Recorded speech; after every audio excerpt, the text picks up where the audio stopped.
Okay, we're going to take a look at my Witch's Broom data from August. This is H-alpha only data gathered in the month of August. As you can see, despite CCD Stack's anti-blooming function on the single frames, when the total image is integrated I still have a nice bloom here to deal with. So I'm going to use the magic wand.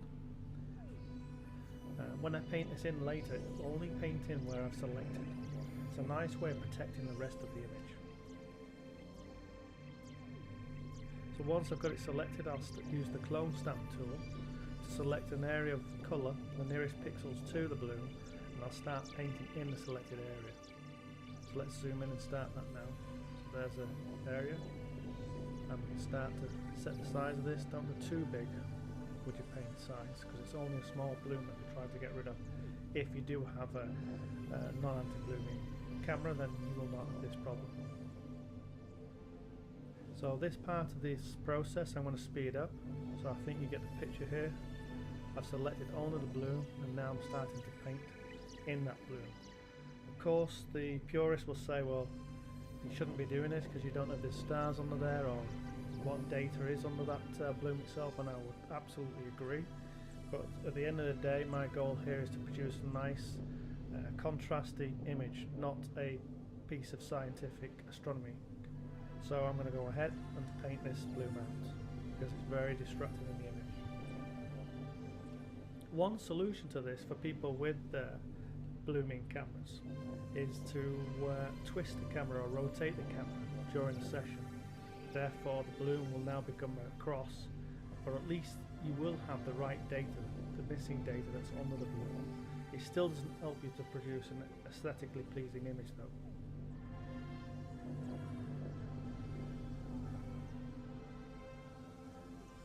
So I'm being very careful about selecting the nebulosity here to make sure that I'm not bringing in a structure that's not there. As you can see at the end, because of the selection, which I've now removed, it leaves some lines which need to be tidied up. Of course, lines are very obvious in your images. Anybody who's had a satellite track or a plane fly through a frame will certainly know that. They're very obvious, so you do have to tidy those away as well. Also, the central star here is going to be a little bit wonky or lopsided after this process, and I'll show you how I'm going to fix that. Very difficult to blend in around the star itself.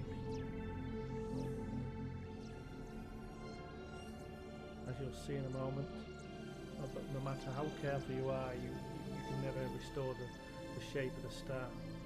So what I'm going to do here is I'm going to use the filter, and I'm going to use a blur on the star. But first I'm going to select the star, make a circle of the approximate size using quick select.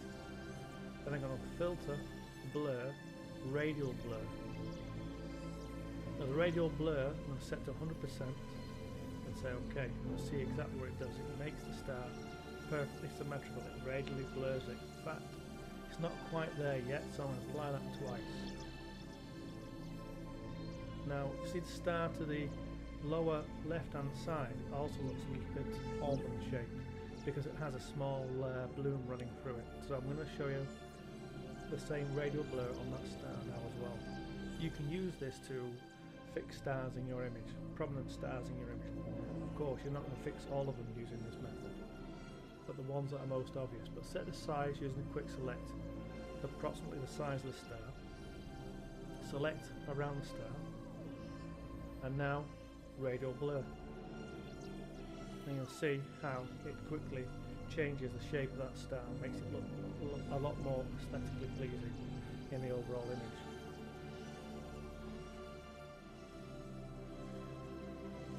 The next step is to do a selective sharpening of the Witch's Broom. Once I've got these final little these straight lines away from the top of the bloom. So let's do that now.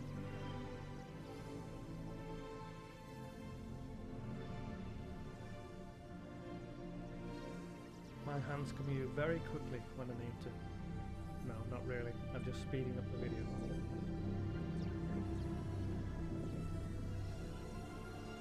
Once you're happy, just zoom back out and take a look at the image, no one would know that there's a bloom there at all prior to the adjustments.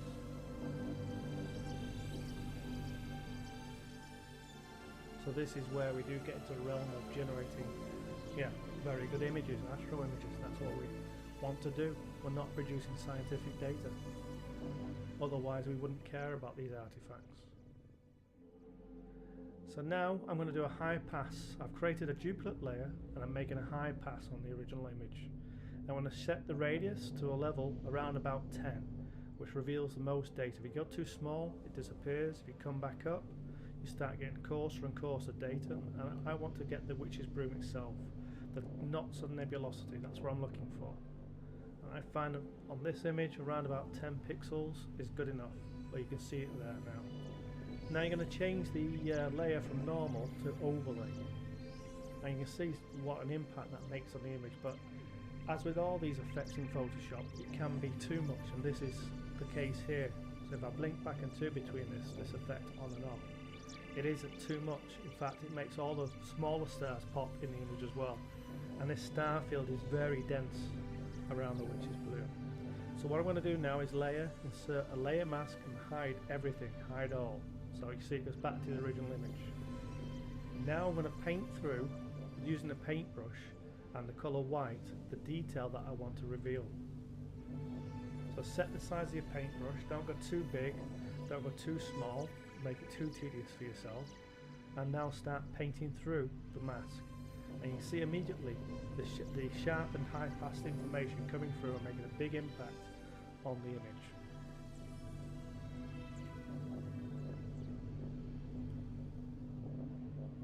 So let's speed up time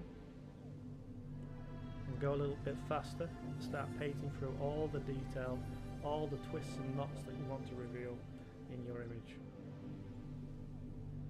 So here we go.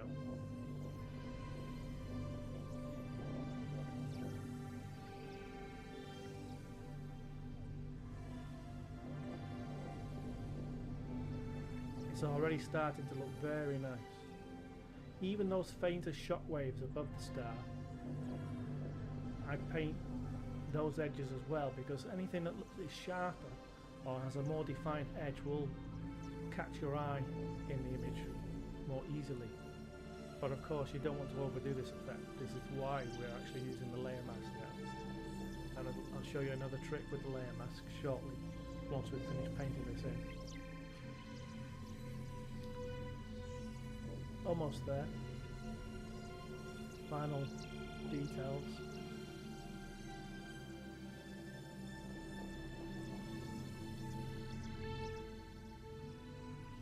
It's really starting to pop the detail out now. Now, control click or alt click on the layer mask itself, and this is what you've just painted. Doesn't look very nice, does it? But what we need to do now is put a blur on this, a Gaussian blur.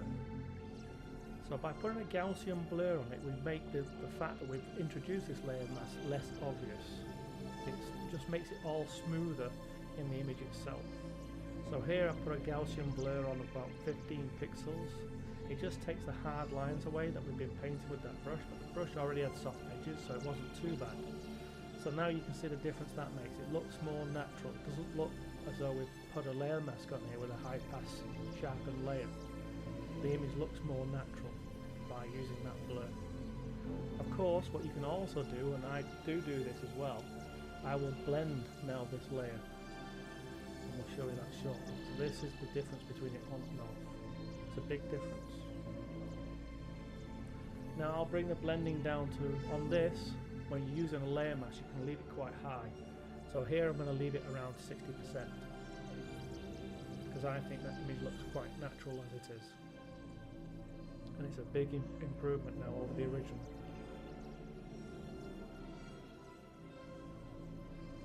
Once you're happy with everything, then you go to the final steps. And that is just to flatten the image. So I'm just examining the detail there. But yeah, it looks good to me. Once you're happy,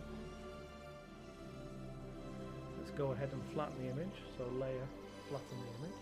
So now you have the one image not with all the layers. They're gone now. And now we can just look at the image adjustment, the final adjustments for this, or curves. I will command click or control click the nebulosity I want to target with the eyedropper tool. Puts a point into the data for me. And now I will adjust it with the keyboard keys, the arrow keys. Just to lift it just a touch, not too much, it was already close enough, that's okay. Finally go back and go image adjustment levels, and let's just adjust the flat point finally, one last time. And there looks okay, be careful not to clip the back point. And the last step, I will put, using the unsharpen mask, a sharpen over the total image, but a very light one.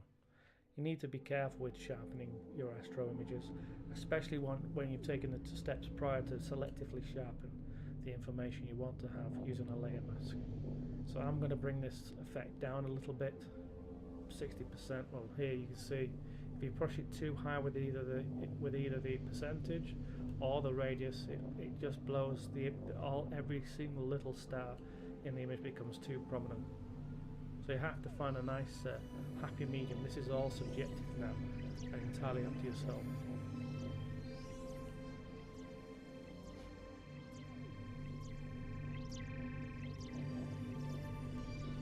And once you're happy with the image, then go ahead and save for web.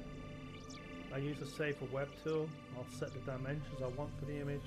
I do tend to keep these quite large, but under 1 megabyte. Use this to save the image to a JPEG. You can use PNG or whatever your favorite format is. And now it's ready for posting.